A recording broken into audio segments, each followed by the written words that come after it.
Yo, it's Guido coming at you with a tactics talk, and we're going to talk about Onslaught today. So I did end up playing a little bit of Onslaught. We're going to talk a little bit of tactics, and then we're going to show you some of Chuck's shenanigans in Onslaught.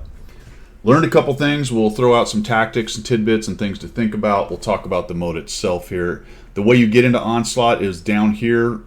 This little, tab right here says Onslaught. There's a ceasefire, or you could drop down here and go to the Onslaught mode.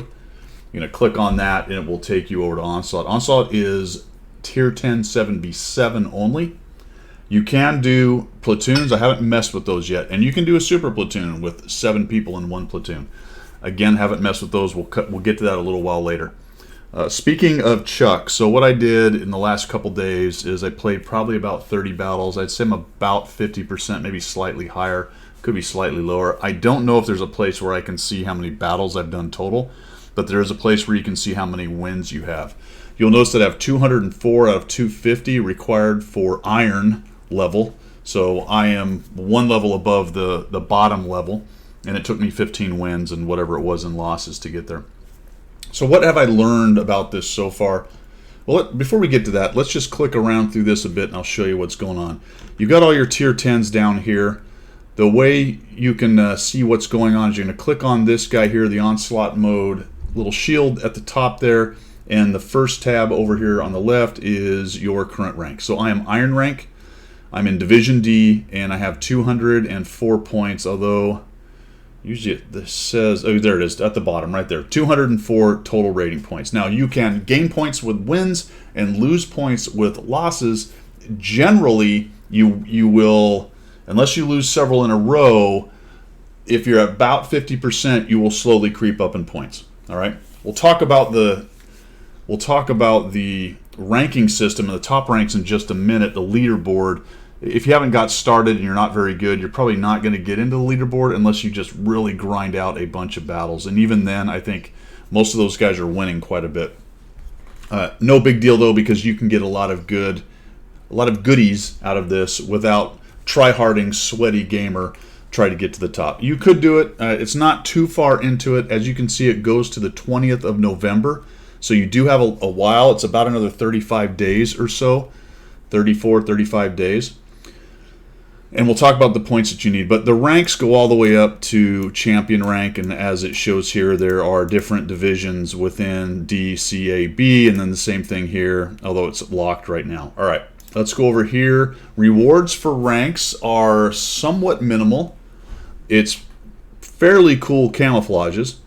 And then this thing is a wing. Okay, yeah, it's just a camouflage. That's a camouflage. I don't know why this shows something else. There are some rentals you get by just playing in the debutante. If you don't have a tier 10, as you can see here, the M48A5 7v7, the Badger, and the IS4, you will see those in-game, especially at the lower levels. People who may not have a tier 10 or they don't have that tier 10 and they want to play it, it'll have a little 7v7 on the side of it on the team rolls. Now, you will get, this is an interesting thing I didn't notice until just a few days ago. In the champion and legend levels or ranks, you will get, as long as you're a champion, 25 bonds a day that you're there. Very interesting. So 25 bonds a day, and then 50 bonds a day if you are in the legend rank. So that's pretty cool. I think it actually says, there you go, daily reward. And then of course you've got the styles for all that. So that's for making the big ranks. And as I said, you can slowly move forward unless you're just losing a ton. It's kind of hard to go backwards, but you will in the short term see some backwards movement, and that can kind of get frustrating. Just know that as you play, if you're anywhere near 50%, more than likely you're going to keep moving up. All right, this next tab here is your rewards. So this is divorced from your rank, which is nice. And I think this is the biggest rewards for the mode, really, if you think about it, because this is all the best stuff. All this requires is wins. And while that's a little bit painful, you have, again, another 35 days. You needed 160 to get to the top level right there. Math in Public, it was about, I don't know, 50 days worth of days to do this, so it was really somewhere around 3 to 5 wins a day, depending on, you can jump forward if you have a really sweaty try-hard session one night or something, but somewhere around 3 to 5 wins a night. I say night because this is time gated. It is annoying, actually, that it's time gated, but it starts at 4 or 5 in the afternoon. We'll look at that in a minute. I think we're 4 hours off, so 5, I believe, Central is when this thing starts and goes off into the early morning, and then it turns back off. Each of these breakpoints, 20 wins, 40 wins, 60 wins, 80 wins, is going to give you these goodies down here, 500 bonds. So I've already got my first 500. There's another 500, another 500. So 5, 10, 15, 2,000, 2,500, 3,000, 4,000, and is there a big, no, 4,500 bonds total to get to 160 battles. The cool thing really at the end of this is an improved compressor. This is really probably the best thing you're going to get out of this. There are some coinage as well. There is some coinage, 500, a few days of premium. Books, equipment, looks like, standard equipment, and then kits and things, kind of the standard PRs and kits they chuck at you. I don't think there are any credit reserves involved here, unless you get some at the very end, maybe. Come on, baby. No, they did not. Come on, Wargaming. Come on. So pretty standard on the rewards, except that if you do get to 160, then you're getting that coveted improved compressor right there, right? Super turbo, whatever you want to call it. Here is the leaderboard. It's what it looks like if you happen to get up there. You got the legends and the champions. Right now there's 9 legends, and there are these many champions. I think there's 2 pages of those guys. Yep, so it goes all the way down here. And I'm assuming 1,000 must be the break point, because at 1,001, that's the last guy. Pennywise the Clown. Holy crap, he's coming out of the sewers down there. So that is what all those buttons do. Basically, it's like any other mode. You ready up your tank and you click battle. Break, break. Doesn't really matter what tank you ready up, because when you get into the battle, and I'll show you this when I show you a little bit of gameplay here in just a moment, you can pick your tank. You don't have to go with the one that you click battle on. Pretty cool. So what have I learned? We'll go over some of the tactics and things I learned as we're watching Chuck rage around. As many of you know, I have put Chuck Norris in the Mana Corps. It's the Chuck-a-Corps. What I have learned then is that people aren't too happy that you bring a scout. It's not really a scout mode. You can do it. There's a couple maps where they're useful. I wouldn't say they're great. They can be useful. The speed's nice. The camo's nice. If you can work around the edges of the battle and be annoying and do some good work like that, you can be effective. There's a massive argument for saying that a medium can do the same thing, and there's another argument for saying, why are you even doing that? Get in there and punch them in the face, because it's a 7v7 and it is very cap-centric, meaning that, and this happened to me several times in the last couple nights that I played, just fast caps. You know, teams just can't get on the cap. They pile 3 on. Guys don't want to go out and die, and you know, one guy's dead and they win by cap. I mean, it's very easy. There's a couple maps where it's a little bit easier than other maps. On the flip side, I've also seen people attempt to do that and get torn apart by teams who are wise enough to kind of surround the cap and start picking at them from multiple directions. That is one of the things that I think the Chuck-a-Corps does well. But again, probably a medium. If you really want to do spotting stuff, maybe you set up a medium with CVS and optics and such, and you're probably going to do better than any light tank, really, especially if you're a good player. However, that being said, I like light tanks. I really enjoy the Mana Corps. I was very curious if this mode, if I could do well enough in the Mana Corps to advance, and it turns out I can. No big deal. Now, am I going to get into the champion rank? No, I probably wasn't anyway with mediums, but I'm certainly not by playing the Mana Corps. I would caution against playing artillery. I know I've got a lot of artillery fans out there, and I'm going to say this about the artillery, because I'm going to say it about myself with the scout. If you want to play it, go for it, but it's extremely vulnerable in this mode. Unfortunately, there's not enough tanks spread out on the map to keep somebody from getting to you very quickly, and more than likely, either a scout or probably a fast medium is going to come find you more or less immediately and take you out. Or they're going to completely ignore you, and now it's a 7v6 in what is really just a brawling scrum kind of a mode, and more than likely you're not going to be very effective. Your tank's taken out of the equation, and your team's going to more than likely lose. Again, same argument for running a scout. If I'm raging around the edges like you're going to see me do, what's not happening in the middle where I could have a heavy or a medium? There are a few situations where vision and things like that become important, but in the main, you're going to want to have some kind of brawling tank. And the cool thing about the selection is that when the map comes up, you can change your mind and go to a different kind of tank. Oh, it's a hold down kind of map. Oh, it's Himmelsdorf. It's brawling. I don't need that much depression. I can take something like a 113 or a 111-5, 1-5 or whatever. That kind of thing. All right. So we'll talk a little bit about that as we go through. We'll take a look at some gameplay. I was reprimanded more than once by my team. People saying, "Don't take a scout. What the heck are you doing, Manicore?" I won more often than not, I think, and I certainly had a good time. I kind of enjoy the mode. We'll wrap it up at the end on my thoughts. What I will say, the only thing I don't like that much about the mode is the magic power-up. So we'll talk more about that as we go. All right, there's the time gate. So we're at 3:47. That's right, so 5 Central. 5 Central. All right, let's take a look at some gameplay. And a little bit of a Chuck Onslaught. A little bit of the Chuck Onslaught. All right, it is a minute count in, so it does take some time, but it allows you to pick your tank. I guess I've already selected it, or maybe the replay doesn't show it. Maybe in the replays after this we'll see this, and I'll try to show it to you. But down here at the bottom, there'll be a carousel, and you'll be able to move around and pick the tank. If you notice, a couple tanks changed. So one thing you can do during the countdown is you can talk, you can look at the map. This one happens to be Redshire, right? So what about Redshire? Well, this is one of the few that the light tank I think is pretty useful. Again, I know I'm going to get some comments back. I get it. Probably a good light tank, or sorry, medium tank with some vision would be better.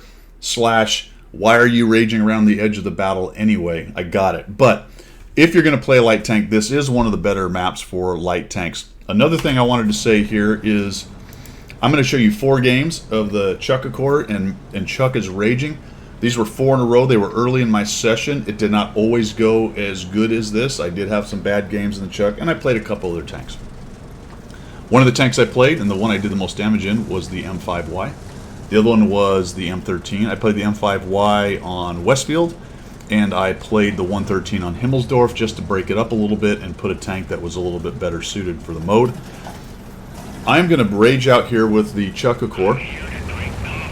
You'll also notice that you can change your loadout just like you can in a regular mode.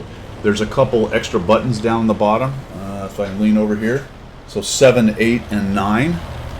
7 is your special power. Each tank, what do they call them? Role has a different power, not necessarily class, but each role has a different power.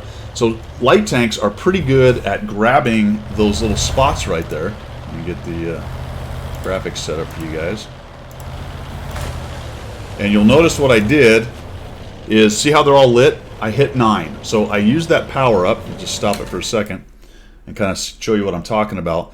The little radio tower, took me a few seconds to capture it or get the power up, and then I hit 9, the little key down there, and it basically lights everybody. Now that's irritating to me because you'll see that I got lit, and I think I'm lit because the other team, we'll just pause it here, see how the other team has their tower that's nearer to them? It's not necessarily their tower, but it's one that's near to them, is on a cooldown. That means one of their guys grabbed that, and then they lit us all up. So they know right now the E50 and the light tank are over here, and that is so highly annoying. I mean, talk about a mode that already gimps light tanks, and then you put these magic powers on there where they can light everybody up.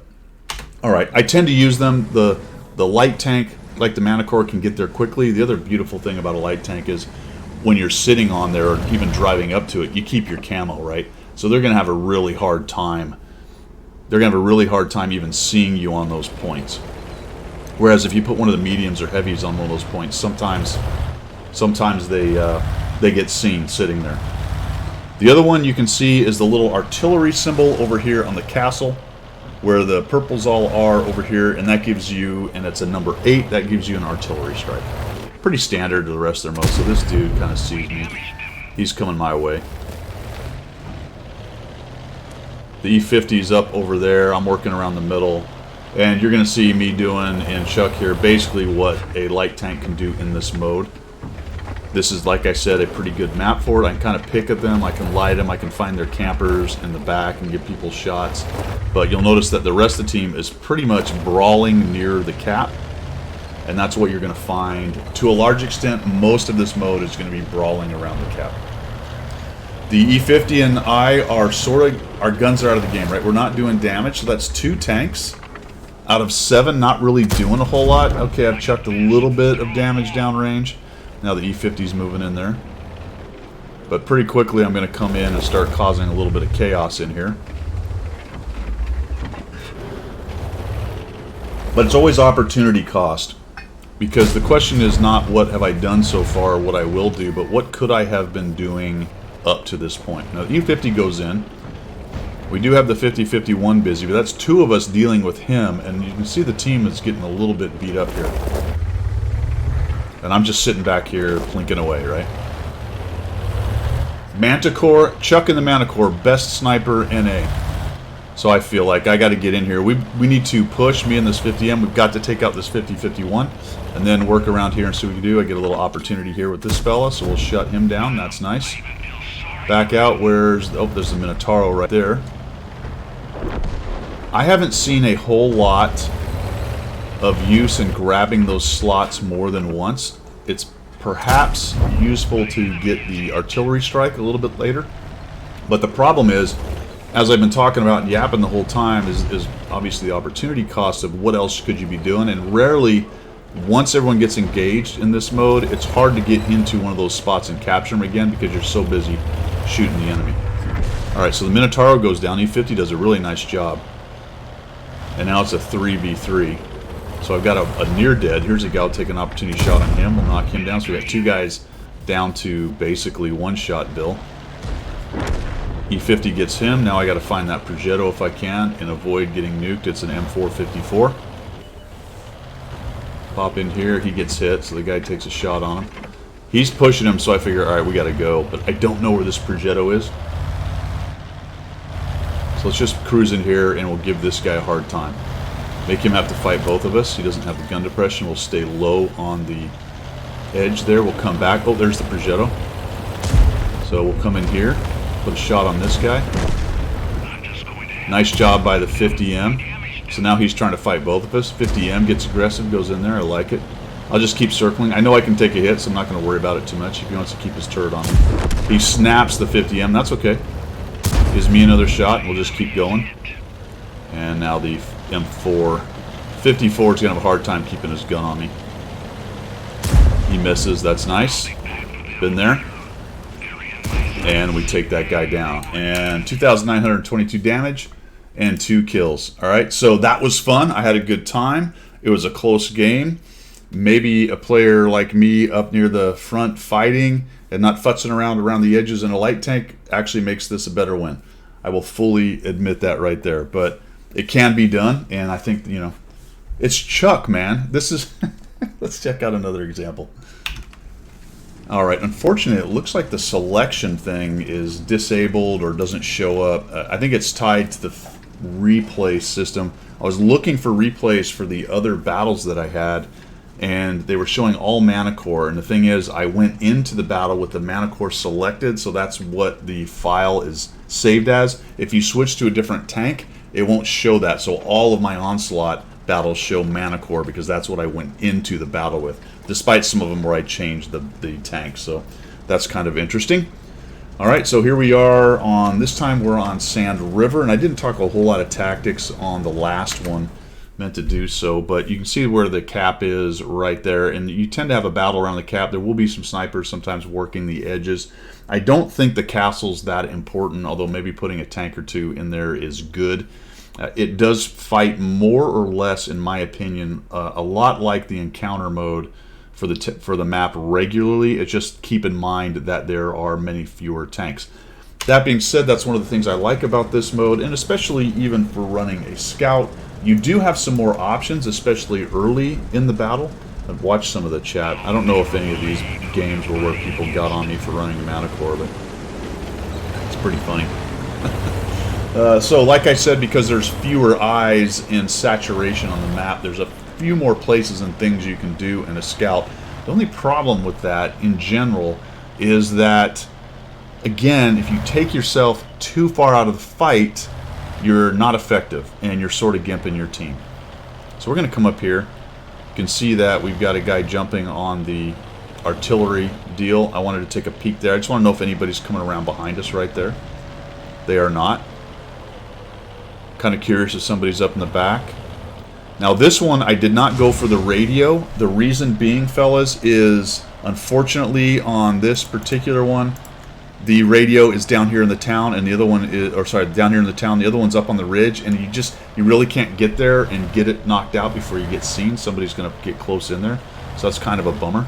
So we're going to come around behind these dudes, and you'll notice that our cap is sort of starts losing here. Although we did get their EBR. Somebody brought an EBR, and he died pretty quickly. Whatever you bring, being dead, you can't be effective. That's kind of the big thing right there. Generally, I don't think I had any games where I actually died right away. I did have one 0 damage game. Now, you lose a lot of camo when you shoot. See, this guy doesn't even see me. And I'm kind of round behind him really quickly. In a regular match, you can't do that. There's too many tanks. Somebody will be sitting back here near the cap doing their thing back here, hanging out. It's just very difficult to use as much of the map. And you've got to have a fast tank to do that. This guy's going to realize I'm here pretty quickly. Put a nice shot on him. We'll bail out of that. Now, I did find scouts, in general, are good for finding these guys. Now, he was pretty close. He was probably getting spotted. But a lot of times you'll see these mediums with these sniper guns, leopards, tanks like that right there. They start looking around, and they're trying to get at the edge of the fight. Trying to get right at the edge of the fight and kind of take these cheeky shots. There's a couple other maps where this is fairly effective. But this tank is really good at stopping people from doing that. So now we're in a situation where we've got all 4 of their tanks on the cap. This is what I was talking about at the beginning, where while it is cap-centric, just simply Mongo rushing the cap can sometimes be very bad for your team. Oof. 1,329 ammo rack. I'll take it. That works. That's Chuck, man. Chuck knows all weak spots. He turns everything on your tank into a weak spot. That's how Chuck roll. Well, I have a little trouble getting shots here. This is the new geography of this map right here. Also, Chuck's gun doesn't have any elevation. That he doesn't care really, but he's like, oh man, I can't get a shot. I don't want to go YOLOing in there. We're still kind of in rough shape. This 50B has a really big game. My damage total is certainly bolstered by 1 good ammo rack and a couple other shots here. Come in here and we'll find this guy. We'll kill him off. Just like that. There we go. Dive down into the bottom there. Take a look at what these dudes are doing. Unfortunately, they killed our 50 beast. There's 3 of us and 2 of them. We've got pretty good position. I don't really want to walk into this 110E3, so we'll kind of bail out this way. You do have to watch the timer in this mode by quite a lot. You do need to watch the timer on this mode closely, because it will sneak up on you. The 277 gets killed by the 50M. Another 50M doing good work. Probably a pretty good tank for this mode, actually. So we'll head off this way. And now Chuck's going to get into a little jiu-jitsu here. It's time to grapple, as Chuck does. I want to stop real quick and let's talk about this right here, number 7. Like I said, each of the roles has its own power, and mine happens to be recon flight. A recon aircraft fly over the selected areas within 2 seconds. Enemy vehicles detected within 40, 50, 60 will remain spotted for 10, 12, and 14 seconds. All right, so it's a scout, and it has an ability to find some things.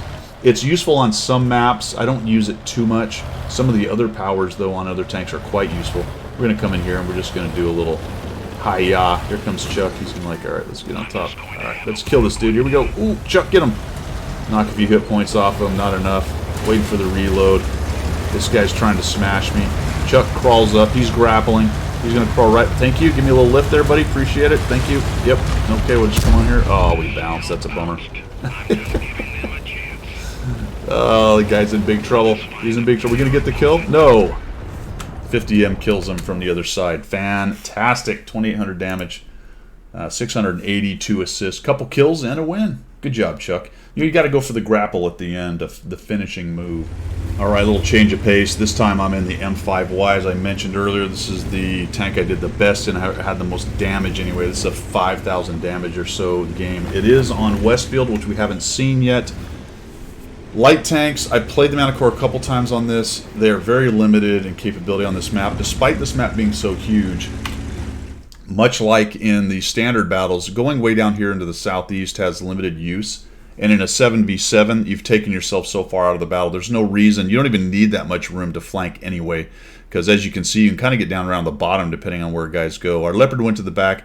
There are two things to grab, which are the spotting deal right here and the artillery deal right in the middle. The leopard, our leopard, is grabbing our spotting thing over there. So it is useful to have a scout or a fast tank grab that one, and you can grab it without being immediately seen, which is nice here down in the south. Same thing from the north spawn, but this just is all about this section right here.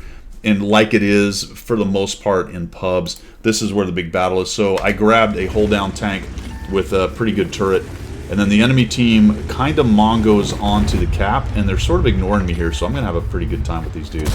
We pop him. So far nobody's showed up. Notice that we've hit the number 9 and done the whole see everybody thing going on with the tower, so we know more or less where everybody is. That is useful to know, because then you can start doing things like I'm doing here, picking on these guys, knowing that more than likely I'm not going to have a whole lot of trouble, although the 60 TP comes and says hello right there.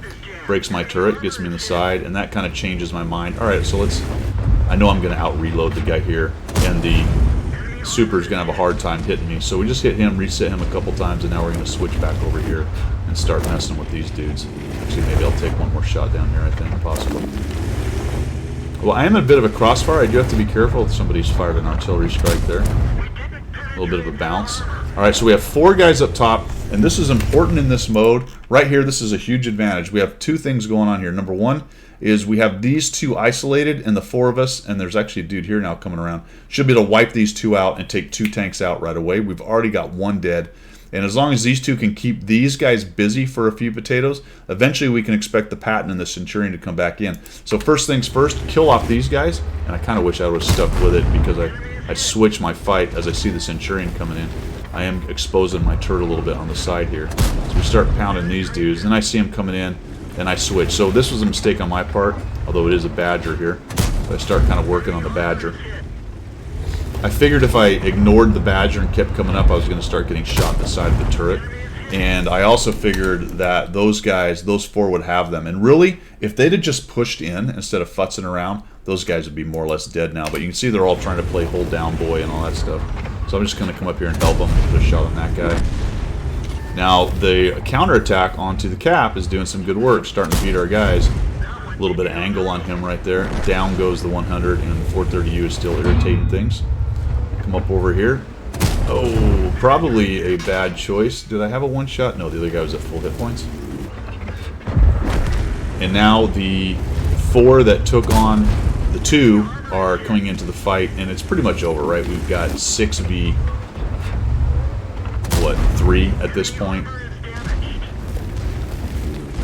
Pretty classic overmatch on them. Just take damage as we go. I don't know how that shot hit. No idea. We're at 4,600. I think I sneak one more shot into the side. Somebody lays an artillery strike on the Badger. In general, the artillery strikes aren't too devastating. It gets me up to right over 5,000, so 5,001. So pretty classic, I think, for this map. Tactics-wise, you're going to want to fight up here with the hold-down tank. Heavy or medium. There was a little bit of faffing around with the lights, or mediums. We sent 1 medium there. They sent 2.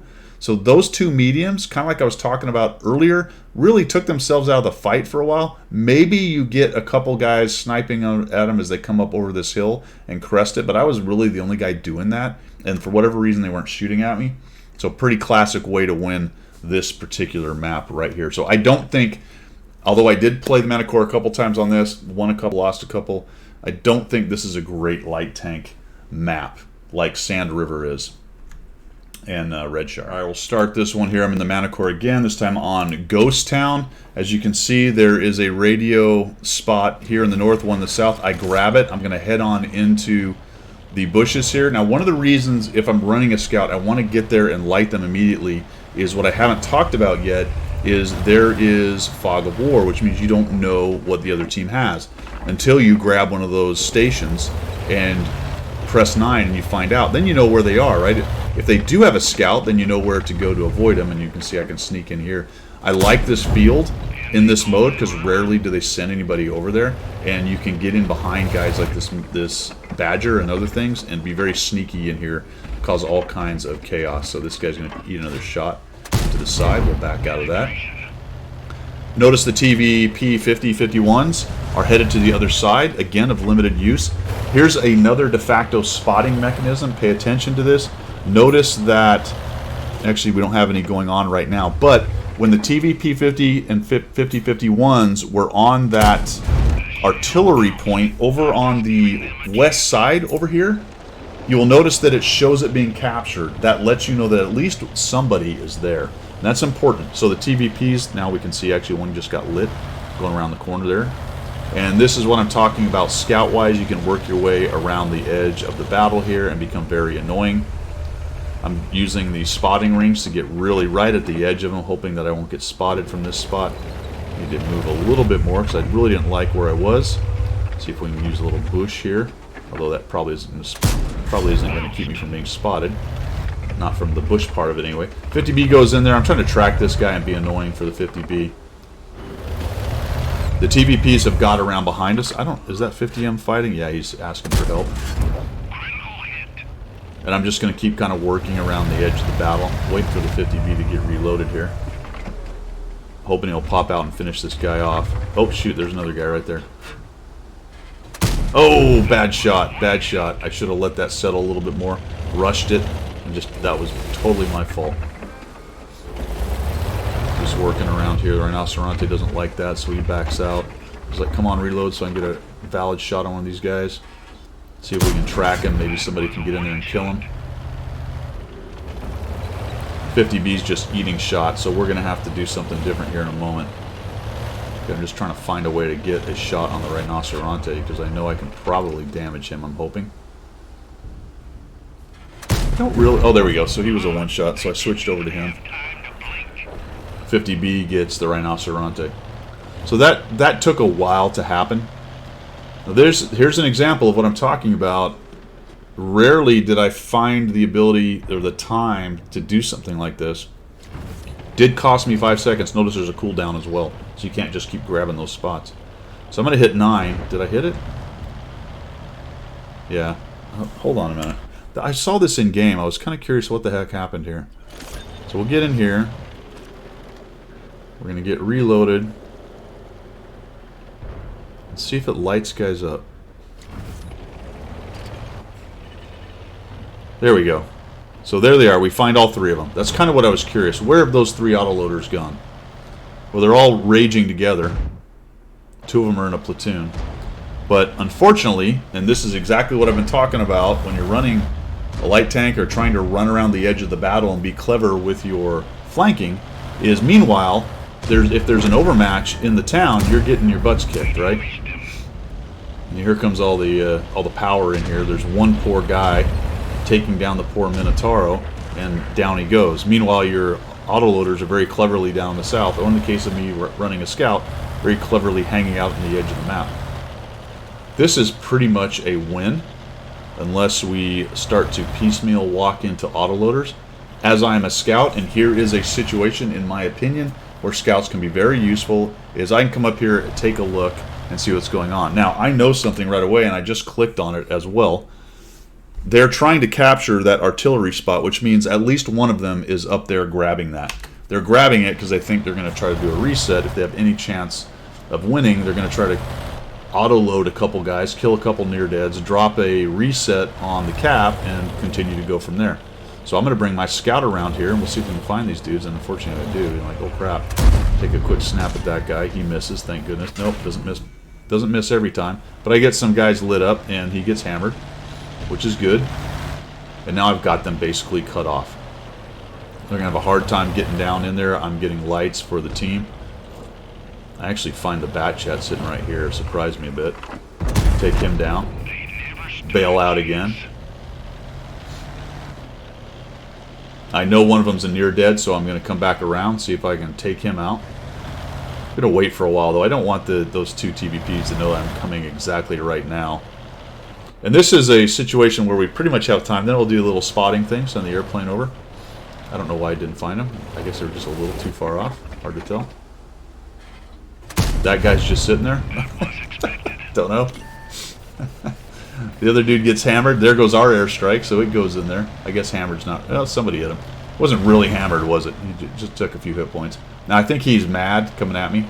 It's okay. We have 16 seconds, so I'm just going in and see if we can get a shot on this guy. Let's see if we can kill him. We got him lit. Maybe he'll push around and somebody will shoot him. There we go. It's working out very nicely. He's making a runner, and boom, we take him down for the last kill. 2,200, 3,145. So I think Ghost Town is actually one of the better light tank. It might be the best light tank map in the game because I really like the field, because you can start to get some good work into their flank from both sides as they're trying to do the brawl down here. It's easy to work around the edges of this map and shoot into the town, into the brawl, or even enter the town in behind guys and things like that. Again, probably a good medium can do a lot of that as well, but if you're going to play a scout, this is definitely one of the best ones. I did show you that grabbing the radio thing early and pressing 9 and letting your entire team know exactly where they're all going, especially at the very beginning, is muy bueno, is very good. And generally, muy bueno? I don't think that's a word. Muy bueno. In general, it's better than doing some dangerous scout run where you get a little too close or you try to get close enough to see all them kind of thing. Because it's automatic. Doesn't matter where they're going, you're going to see all of those guys. Changing gears a little bit from Chuck. Like I said, the 113 was one of the tanks I played when I saw that we were headed on to Himmelsdorf. I grabbed this tank because it doesn't have a whole lot of gun depression and it doesn't matter much on this particular map. Unfortunately, getting to the side, he just puts a little angle on there. I'm firing, spamming heat at this point. So let's just talk about this map just a bit. You can see that he has grabbed this little position here. You could do the same from the other direction. You are vulnerable from side shots a bit if they push in, but as you can see right now, the lines are drawn. I don't know how useful the hill is. Somebody will go up there, and in just a moment you'll see a 277 has gone up the hill, but this is a little more peanut butter spread kind of strat right here. It's 260 TPs are taken on their 60 TP. We have 1, 2, 3, 4, 5 guys over here. They did send a 277 up top. So when you start looking at the maps and playing tanks that can probably do well on the particular map you're on, this is the kind of idea we're talking about. I know it's not a great gun depression tank, so I'll just go ahead and pick that guy for my Himmelsdorf tank. I wouldn't say I'm going to do it every time. And again, the 113 is not the world's greatest tank either. Just being a little bit contrary, I suppose, on my tank selections. I don't know what this IS-7's doing. He just doesn't want him to cap. I guess to some extent he kept them from doing that very well. It took me a while to get going on this one. I don't know where that went. I'm not sure if I bounced off the S7 or just plain old mess possible. Either way, no damage. He's busy shooting him, so I'm going to come off this way. There we go. We finally get a nice shot into the bottom of that dude. Our E100's moving in. I feel like I can probably finish off this 277. I may eat a shot. Let's see if I can side scrape and not eat the shot. I do, but I bounce. Actually, I think I hit the... I don't know. Right to the ground, I guess. These two reload more or less at the same time, I think. There's the 277, so he's up on the hill. Kind of taking himself out. Unless you really expose yourself a lot, I don't think that's a great spot. But 3 110-3s, that's kind of brutal. Plain old miss right there. 110-3's pushing in, trying to take out the E100, puts a big thump on him. Now, because this gun is only a 490 alpha or so, 440 alpha, it will take a while to chew through a 110-3. And I do have to be careful with the old, get a bounce too, which is very useful. Got to be careful with the old heat so I don't shoot into posts or stuff. There we go. Point of interest cooldown. I'll be honest with you. Oh, okay, that's the... there we go, bounced off it, unfortunately. So the cooldown is still happening for the artillery. That's very interesting. I may have actually said this was the cap, but he was actually on the artillery spot. So pretty quickly I'm going to get an artillery shot, although I don't know if I stay on. Yeah, I eat that shot, I bounce that. Kind of move around this way. The 110-3 that was coming after me is dead. This guy's back is to me. I got to again work around all of those posts with the heat, although I don't have heat right now. So now I don't have to work around the post. I'm firing AP at this point. Okay, so I've pressed my secret power. Crew characteristics improved. Bounces, that's a bummer. We'll just go by, he'll have a hard time. I'm going to get out of the way of the 60 TP as much as I can instead of like ramming him or blocking him. I want him to come around and kill that guy. And we will end up capping this out. We've got 2,662 and we end up with a win. So just a real quick one there for you. Himmelsdorf, pretty much a scrap for the cap. This is a different cap position than any other mode right there. I find most of the fights are over here on the west. The hill has limited use. I suppose if you got somebody up there that was a pretty good sniper, you might be able to catch guys when they cross between buildings, but there is a lot of cover out here. So unless they're really just YOLOing in, you're going to have a hard time doing any work up on the hill. So I don't know. In general, I think I would stay away from it. I would definitely get something with good armor for this particular map. All right, let's talk Pilsen really quickly here. I wanted to show you this because I mentioned earlier that sometimes you can kind of draw some other tanks out. We have an STB wandering around over here, and I'm grabbing this particular point. Nobody can see me. He's right there. I've got enough camo, and you can sometimes punish guys like that. Unfortunately, didn't do any damage. Now he's going to see me when I fire, so I have to be careful here. And he's trying to grab that point, so I'm going to use the power. It shows where everybody is. Right now, we actually have a 268-4 that's camping. Notice that he was moving towards me, so I'm going to bail out. Now I'm torn a little bit on Pilsen on whether a scout's useful or not. I was able to get out and get the radio point, which you can see is right here, and they have a corresponding one right there. If two mediums go there, they're going to see each other. So with a light tank, yeah, you can grab it, but I don't know. Yes, it's good to have the SA on where they are, but I don't know how important this field area is. What I will say is that you will sometimes catch people doing what I think I'm going to catch the STB doing here. There you go. See, he's sitting up on that hill and he's trying to snipe into the factory. So I keep him from doing that. Now, he's not going to dig that very much. Pretty soon he's going to start chasing me. So I sort of, on the one hand, I'm kind of useless as a scout. On the other hand, I'm drawing off a guy, but I'm only drawing one guy off, right? So back to the opportunity cost. Would it be better if I was actually fighting with a heavy in the brawl, right? Take me, put me in the brawl, let the STV snipe from the edge of the map and do whatever the heck he's doing out there. Who cares? Let him do that all day. Unfortunately, I think he tears up this 60 TP who kind of walks in there. I take a really long time to go around this guy's, right? I'm just going to fast forward. Holy cow, that took me forever. We're doing okay, but we're not exactly winning. We're going to come in here, try to find where the STB is. See if we can find this dude. Oh, there he is. Put a shot on him. Ooh, I got spotted. That's not good. And now, this is something I saw a lot. The mediums, typically the people who are in mediums that fight around the edge of the battle, they'll get irritated if you start poking at them with your light tank, and then they're going to charge after you. So, great, good on me. I'm keeping an STB busy. Just run away from this guy. But, unfortunately, we're starting to get beat up a little bit in the middle, so we're going to work around here. The nice thing about the speed with this tank is I can kind of get around this whole thing. I'm wondering what he's going to do, and I'm hoping that STB doesn't show up right behind me. There we go. Take the speed of this tank. He goes inside, unfortunately. And now we'll just come in here and show up behind all of these guys. 268-4's gone in there. There we go. We find him. We're going to get spotted for sure. We'll just shoot right in his back. There we go. Nice high roll at 447. That's beautiful. Just watch him if he wants to turn around on me. Nope, we'll just cross both those openings. We'll head off this way. We're around here, and then I see the IS-4 has pushed in, so he's showing his back again. So we'll wait till he turns around, put another shot into him. Low roll. Bummer. 357. Got to watch out, because now I know the STB is out there, and I know that the Mouse is right there. I don't really need this point. Although the IS-4 is going to capture the point. There we go. Now I'm getting shot in the back by the STB, so we need to get out of here. Don't want to take another shot from that guy. Do a little chicane. Wiggle jiggle. Head over this way.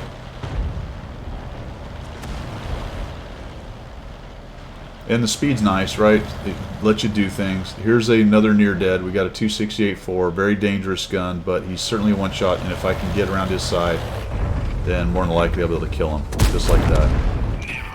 Now we'll come on the other side, so to speak, of these guys. We got a 110E3 sitting there. I think I should have shot the 110E3. I think I prioritized the mouse. And again, I should have shot into the turret because it was actually much more flat-plated. So several errors right there. I could have just taken a nice shot into the side of the 110E3. Doesn't matter though, the mouse goes down. We come in here, we find the 110E3 is trying to make a runner. Doesn't have a lot of options. STB still in good shape. Now he wants to turn, so we'll just go this way. I was thinking, can I do it? Oh, I probably should have stayed actually. He got stuck up on the side there. There we go. He gets nuked at the same time that he nukes our 15-16. Come around here. I don't think I actually get a shot on this guy. Nope, there he goes. And another one. So there you go. Scout on Pilsen. The two I did not talk about, I'll just cover those real quickly, or three I didn't talk about. We went through 6 of them. Are Ensk, we didn't talk about that one, Cliff, or El Halouf. El Halouf is actually in the mix as well. I don't know if I played one on that. I played a couple on Cliff and a couple on Ensk as well. Ensk is pretty much a brawl at the cap. Cliff it fights a lot like the regular mode does. Neither one of those is great with a scout. The scout can maybe get on the hill on Cliff. I did that a couple times, but because tier 10s are so fast and have such good view range, oftentimes you get seen going up the hill and get hit anyway. And it's kind of limited ability to affect the fight because people are spread out so much on Cliff with only 7 guys on the map. For El Halouf, it's an okay scout map. You could get to the middle near the cap and get up on that little ridge thing, the little hill out right there, and kind of look around and see stuff. But overall, it's not really great for scouts because there's going to be a brawl up in the northwest corner, and eventually people are going to start filtering down towards the cap. But generally, everyone kind of takes positions around in the bowl, on the top of the bowl, and anyone who tries to get down on the cap gets killed on that. So you could do some work down in the south on El Halouf, but it's, yeah. All right, let's wrap. There you have it, Onslaught mode and a little bit of the epic adventures of Chuck and the Chuck-a-core. Overall, I like the mode. I could do without the special power-ups. I think it's fine without them. They do add a couple of unique things. We discussed on those. I didn't talk about all of the different magic powers that the different tanks have. You guys can take a look at those. They can heal hit points and improve crew skills and do area effect stuff for your team and all kinds of stuff. So there's probably a lot of nuances in that. There are artillery strikes you can get. There are spotting towers that you can use, all that good stuff. Generally, it is a heavily armored, heavy firepower kind of mode. Faster or lighter tanks can do okay. Let's say lighter mediums, if you're careful with them. In general, lights are not super effective. There are a couple maps, as I mentioned, where I think they're pretty good and can work to a great extent. I'm going to continue to play the Mana Core on it. I'm just enjoying that, but I will, on occasion, provided the right map and situation, switch over to something that's a little bit more effective right there. So my overall view on it is it's pretty fun mode. I like 77 a lot. I've always said that.